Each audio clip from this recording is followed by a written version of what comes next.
Hi kids! Do you know how to multiply using the repeated addition? Let's do it!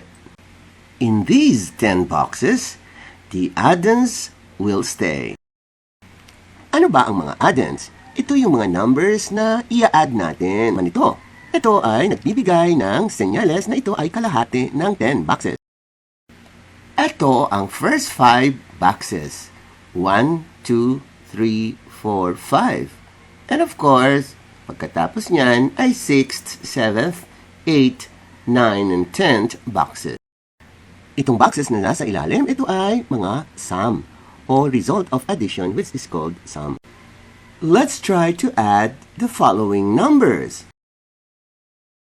What is 4 plus 4? What is 8 plus 4? What is 12 plus 4? What is 16 plus 4? What is 20 plus 4? What is 24 plus 4? What is 28 plus 4? What is 32 plus 4? What is 36 plus 4?